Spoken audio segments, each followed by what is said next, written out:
Hello everyone and welcome back to another video. Yes, WTF1 have uploaded yesterday their 2023 Singapore Grand Prix recap F1 driver tier list video, which unfortunately you can't see on YouTube because it is unfortunately unlisted. Yes, so you have to go over to Facebook to actually watch this video. Yeah, go over to Facebook. I think it's great that WTF1 are now embracing their full audience, which means now your nan or your gran will get an opportunity to watch this video and anyone really who's over 65. And I think it's great that they've really reached out now to their core audience and they're dragging them in. I just wish they'd be a little bit careful. All these old biddies seeing all these young thrusting men on their screen suddenly, they want to watch out. I mean, they could end up all in casualty or something. I mean, it's ridiculous, absolutely ridiculous. Anyway, as you can see, currently they've got 1.1k views for that video, which ironically enough is a little bit less than the 1.8k views that I got when I was actually taking the piss out of them the other week. But it's totally understandable because we are very, very close on subscriber counts. Yes, WTF1 are on 1.05 million and I am on 1,860. So it's quite understandable that our views will be very, very close indeed. Anyway, I've been looking at the WTF1 talent. It keeps getting mentioned in the videos, but I thought I'd do a little deep dive now into the said WTF1 talent, and it's a shocking ride. It really is. But here we go then. Here is the said WTF1 talent. I'm going to make myself smaller. There you go. I think in a minute though I'm going to be making myself a little bit bigger. Just looking at the right hand side of the screen. Anyway, let's have a look then. We will start with Charlie Williams. And yes, I'm not going to take the piss out of Charlie. So let's move on now to the next one. This is the WTF1 talent, don't forget. It's the Pit Lane Twins from Germany. Yes.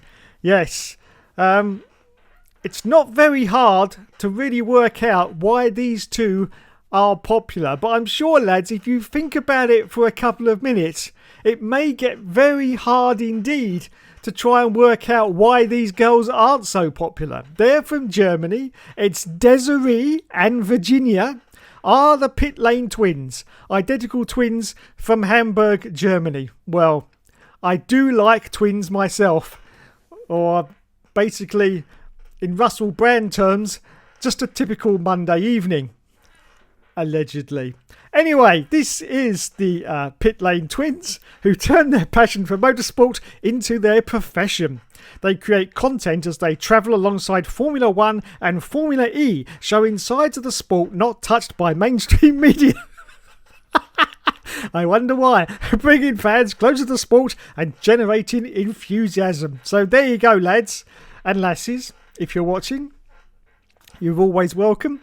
There is the Pit Lane Twins from Germany, part of the WTF1 talent. Yes, let's move on now to F1 Caroline. Oh, from the United States, obviously. Caroline is a Formula 1 content creator with a degree in audio engineering. Wow. That means, lads, she can use Audacity. Yes, she can use Audacity. Yes, that's brilliant. I love that. A degree. Someone for the WTF1 talent pool actually has a degree. I can't believe it. I cannot believe it. And has followed the sport for years. Basically 2 years. Basically 2.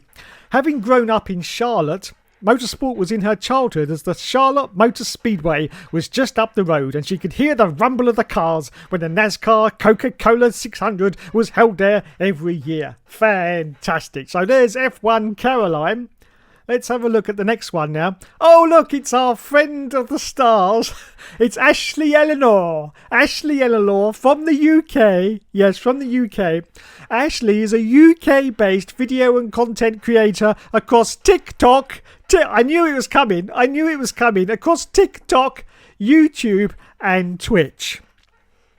With a focus on Formula 1, but with forays into Formula E, gaming, fashion, beauty, and lifestyle content. Fantastic. Now, these are the people that you need if you want to know everything you need to know about Formula 1. Yes, or the latest fashions, or makeup tips. I mean, anything like that. These are the people you need to come to. Let's move on to the next one then. Let's have a look at this little foxy. This is Nadia. I can't pronounce that. But apparently she's from Ireland. Ireland. Nadia has been named as one of the top rising and digital stars. Who voted for her? Who voted for her? I don't know. In Sermo Communications Global Index of Digital Influencers. Oh my god, I'm bored already. And HuffPost list of top 10 Irish travel bloggers, among many other accolades. There you go. There's Nadia. Let's move on now to F1 stats guru from India. Yes. Sundaram, a Formula One statistician and content creator, has been a devoted follower of the sport for over 2 decades. 2 decades? He is well overqualified to be on the WTF1 talent. 2 decades? With a fervent passion for numbers and uncovering untold stories, his exceptional work has garnered recognition on official F1 broadcasts, earned praise from drivers, and has been prominently featured in various publications. Yes, get your copy of Razzle now, lads. Let's move on now to Ellie Prophet. Well, I'll tell you what, I can make a little prophecy right now and say I can see why she's very popular. She's from the UK and she's based in London. Ellie combines her work at F1 Arcade with her content creation focused on Formula One. A podcast host, presenter and creator with a rapidly growing profile, means she's got 5 subs by now. Ellie brings a scientific background into her work as a chemistry graduate. Oh my god, yes, chemistry now. We got chemistry in the mix. Well, she's given me a very good chemistry already. Anyway, let's move on. Now we've got Devon bloody Butler, Adam Sanderson. I can't believe it. He's part of the WTF1 talent pool. Are you serious? Is this all the work you could get? I mean, you're Devon bloody Butler, for God's sake. Adam is a talented actor and life actor. Are you sure? Are you sure? We've all seen Breaking Point. I beg to differ. No, that should not be on his job description. He's a talented actor. No, I'm sorry. That's not true. That should have allegedly on after that. That should have. And lifelong F1 fan based in London, Adam gained significant recognition for his portrayal of protagonist Devon Butler in the highly acclaimed F1 game series. Okay, recently he has become a Twitch partner and has begun his journey competing against the biggest content creators in the F1 space. Yes, that's only because he won't be in Breaking Point 3 because of course he's got the tinnitus and the bad ears now. So yeah, wait, what do you mean that's not real life? Shut up now, shut up. Next one. Now we've got Sophie Upton from the UK. UK-based Sophia is a motorsport influencer with over 30,000 followers on TikTok. 30,000 followers on TikTok. As I've said before, everyone, I'm pretty sure if you were a chimpanzee, you could make up an account, yes, and probably by the end of the day end up with about 10,000 followers. And if you uploaded one video of you as a said chimpanzee jumping up and down, I bet you'd get 50,000 views. Yes, 50,000 because it's TikTok. Oh my god. Anyway. She'll soon be releasing her YouTube channel. Oh, I'm going to be looking out for that. With a focus on motorsport and supercars. Sophia started watching Formula One at 11 years old with her dad. Oh, that's nice. Following Jenson Button and Lewis Hamilton at McLaren. Fantastic. Our next one is from Brazil. Very nice, sir. Very nice indeed. Let's move on to Amber Jones from the UK. Amber is a Liverpool. She comes from Liverpool. I wonder if she knows the Liverbirds. Does she know the Liverbirds? Does she? Oh, I can't do a Liverpool accent. But anyway, is a Liverpool-born presenter, pit lane reporter and MC. MC Jones. Specialising in a range of motorsports, Amber can be seen presenting at some of the UK's most prestigious circuits, such as Silverstone and Brands Hatch, as the lead presenter for the GT Cup Championship. With a naturally bubbly personality, multiracial ethnicity, and background in acting. Another one? Amber brings a new and fresh energy to the world of motorsport. Well done, well done. Let's move on now. Oh my god. It's Hayden Gullis. It's the We Buy Any Car of F1 content creation. Yes, here he is, the great man himself, the man who stalked Arava for years, before the restraining order, allegedly. And here he is as part of the WTF1 talent. Hayden is a UK-based sim racing content creator and presenter and has been a huge fan of motorsport since childhood. Through sim racing, Hayden has turned his passion for racing into a profession, competing against the biggest creators on the scene and even real-world Formula 1. Oh yes, he knows Guan Yu Zhou, don't you know? Yes, I know Guan Yu. Guan Yu, I do, yes. Yes, we're like best buds, we are, me and Guan Yu. Yes, me and Guan Yu. I needed a hook to draw people to watch my videos, so yes, I hooked up with Guan Yu. Guan Yu Zhou. All right, well, he's no Sebastian Vettel, is he? But he's better than nothing. Let's face it, you know. If you're going to get in with a Formula 1 driver, you know, why not? Guan Yu Zhou. Hayden has also made a breakthrough presenting live on Sky Sports F1 and BT Sport. Ah, yes. Quite possibly at 4 o'clock in the morning when no one's watching. Oliver Hartley. Wow, I wonder if she's related to J.R. Hartley. Yes. Fly fishing, anyone? Fly fish? You kids won't even know what I'm talking about. But anyway, the older ones will. Oliver Hartley is I bet she's posh. I bet she's so bloody posh. Yes. Oliver Hartley is a content creator based in London and Dubai. She makes short form TikTok. I don't believe it. Primarily on TikTok with a current following of 19.5k.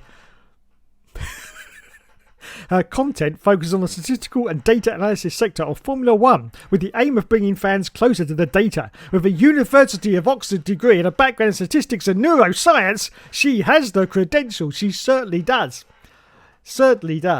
Well done. Let's move on now to Osh Lewis, who was featured in the Singapore Grand Prix recap, which I just spoke about earlier. He's from the UK. Osh Lewis is an F1 content creator from...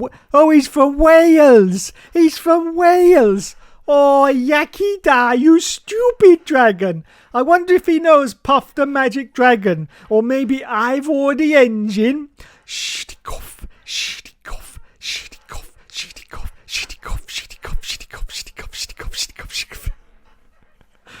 He creates relatable content such as references on current affairs in the Formula 1 world. Whilst building his following up to 33k followers, he's attracted the attention of worldwide brands such as OKX. Being a fluent Welsh speaker, Osh has made many appearances on the Welsh TV channel S4C as a guest on the show. Well done. What else have we got? Ollie Swift. Yes, Ollie Swift is an F1 creator based out of Birmingham. He's the creator and host of the F1 Quickfire Quiz, where his short-form motorsport quizzes have gained a significant following of over 72,000 fanatical fans posting their scores on his videos. Yes, on his videos. 72,000. That's almost as many people that have slept with Russell Brand. Anyway, allegedly. Let's move on. Here we have Annie from the USA, and she is definitely trying to tell us something here, lads. She is trying to tell us that she knows all about motorsport because she is sitting there holding 2 shock absorbers in her hands. That's a clear message to you watching out there that I know motorsport. Look, I've got a spring in one hand and another one in the other hand, or maybe a shock. I don't know.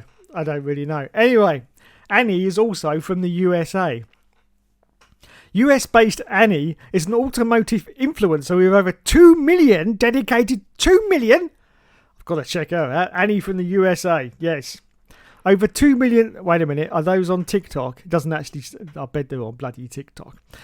I haven't got TikTok. No, 2 million dedicated followers. She tries to convey that anyone can learn to work on cars and pursue their love for motorsports, regardless of education, gender and social norms. She loves to encourage males and females to join the car society and pursue what they're passionate about. Fantastic.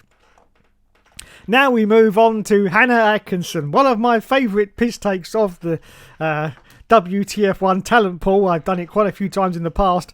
After being a content creator for many years, the way they say that, many years, that implies at least, 15, 20 years, something like that. How old is Hannah?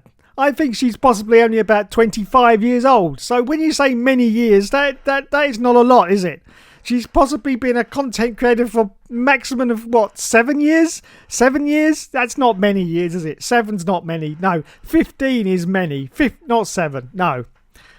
Hannah Atkinson accidentally fell into the world of F1. How do you accidentally fall into the world of, I mean, you know, do you just like walk out your door to go shopping and then suddenly you fall into this hole and you end up in F1? How does that happen? How does that happen? I've no idea. Anyway, after watching the 2020 British Grand Prix, which got to 2020, lads, there you go. That's how she started 2020. So she hasn't been a content creator for many years, has she? Because it's only been since 2020. Yes.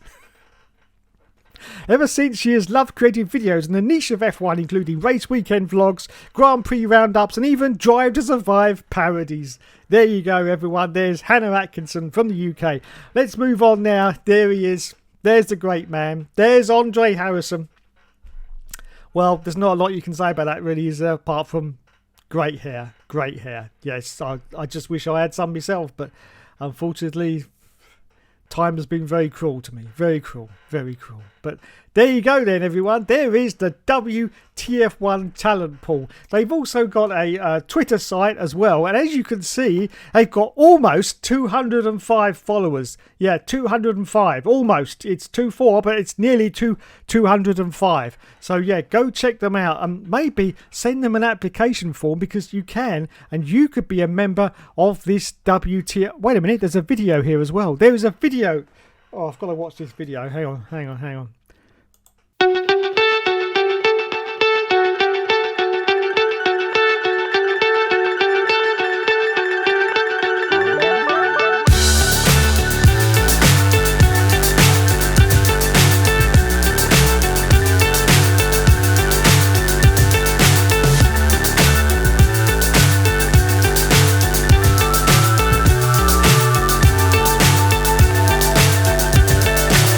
So high I'm hypnotized. What's up is down, what's left is right. Chasing stars and holding you. I can't see the end, but we'll see it through.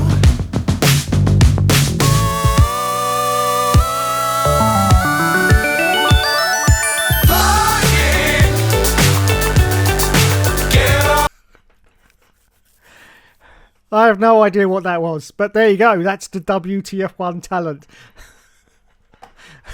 Unbelievable. Anyway, go check out this video here of them, because they need the views. I mean, it's 1.1k, okay? And just tell everyone, tell your nan, tell your gran, say, oi, go watch this, nan, this is great stuff. And there you go. There's WTF1 for you once again.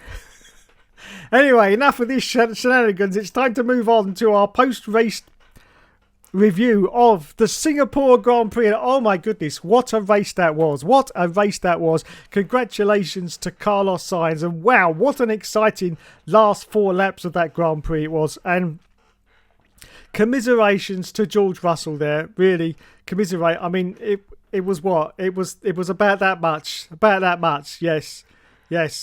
Or as most women would say, about the size of my penis. Yes, that was the difference between George Russell not hitting the wall and George Russell hitting the wall. But I have to say, I'll give props to him. He was going for it. He was racing. Not like some of the other pussies that just, you know, hang back and whatever. He was going for it. So it was natural that he'd be upset, because obviously he was being seen on the world stage, and, you know, it's not a good look when you crash like that, especially when you're really going for it. But at the end of the day, as I say, props to him for actually giving it a go and trying to sort of get past Lando, which unfortunately he didn't manage because he ended up splattered in the wall. But anyway, there you go. So that was a very exciting Singapore Grand Prix, and congratulations for Max for winning this. Oh no, wait, no, it's finally happened. Yes, it's finally happened. This is one statistic I am very happy to have been proved wrong by, and finally Max Verstappen has been outed from his wins. Everybody's losing their shit about the fact that, oh, that's it's all over for Red Bull. No, it isn't all over for Red Bull. Not at all. This was just one race. If you looked at the qualifying session, you will have seen pretty much straight away that they'd gone in a completely wrong direction with the qualifying. Now, if that was me as a team boss, which obviously I'm not, but if that was me, I would have, at that last stage of qualifying, 5 minutes before the end, I would have dragged both the cars back in, Perez and Verstappen, and I would have gone and changed for a default setup before the parc fermé rules would have kicked in. I'd just changed for a default setup and then run the qualifying on default, because it was clear that the car was just all over the place. But if they'd just gone to a default setting, at least they'd have had some kind of performance. But saying that, I don't know whether they did or not, because in the race, that Red Bull certainly didn't seem to be much of a handful, and Max certainly wasn't, sort of sliding all over the place. In fact, it looked pretty planted, to be honest. And so, yeah, and they ended up in not too bad positions in the end. Not too bad, obviously not winning the race, but yeah, I think it's just a one-off for Red Bull before everyone starts losing their minds and saying that's it. But I have to say, when you haven't got one car that's dominant, how good is the racing? I've said it all along, without the Red Bulls, the racing is actually pretty damn decent, especially from 2, 3, 4, 5, 6, 7 and 8 going backwards.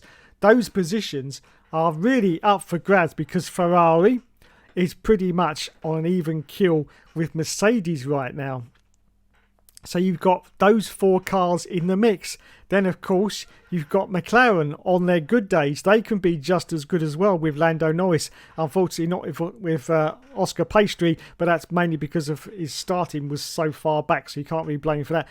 If he'd have started further up the front, I'm sure he probably would have been in that mix with Lando Norris and possibly George Russell and Lewis Hamilton as well, so you can't really say much about that. So you've got McLaren in there, you've got Ferrari in there, and of course you've got Mercedes as well with George Russell and Lewis Hamilton. So yeah, so it's all very, very tight. And of course on the fringes of that as well, you've got some of the other sort of midfield players which are sort of getting out of their comfort zones. You've got, of course, Fernando Alonso, he's in there plugging away in his Aston Martin. You've got Esteban Ocon as well in the Alpine. He's really plugging away.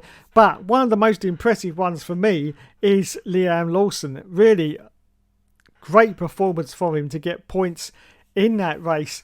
And sadly, I feel that the AlphaTauri should not bring Daniel Ricciardo back. The trouble with Daniel Ricciardo is when he came back, he wasn't very good at all. He did not show any, sort of outstanding performances, and now he's got a hand injury, okay, which although in motorsport it's always sort of put down and they say, oh no, he'll be fine, a hand injury is very difficult to recover from quickly when you consider that you've got that steering wheel and you're doing like 4 or 5G around the corners and you're constantly moving your hand and you've constantly got to move your hand to press the buttons. So a hand injury is very, very difficult. In fact, it's more difficult to recover from than something like a leg injury, because of course your leg, you're only using it at certain times, whereas your fingers and your hands, you're constantly using them. And then, of course, they've got the other problem is if he comes back and he's not very good, he can just say, oh, well, it's not my fault, it's my hand. I'm still recovering from my hand. Yeah, my hand injury. That's what it is. And AlphaTauri, if they've got any sense, they won't want that. They should just not bring Daniel back. I mean, to be perfectly honest, Daniel's had his time now. He's always been overhyped as a driver. I don't think he's ever been that great, to be honest. And of course, he went to Renault for mega bucks. That was a stupid decision, basically on Renault's part, because you shouldn't start giving a driver that amount of money because it just goes to your head. Look at Robbie Williams in music. I think Sony they paid him like £14 million or whatever to produce 3 albums. And he turned around to everyone and says, "I am rich beyond my wildest dreams." And he didn't get anywhere near producing those 3 albums. I think he did 1 in the end, which was pretty shit, and that was it. Because you don't suddenly start pouring money at people and expect them to be as good as what they were before, because you get complacent and you sit there and wallow in all your cash, don't you? Like anyone would.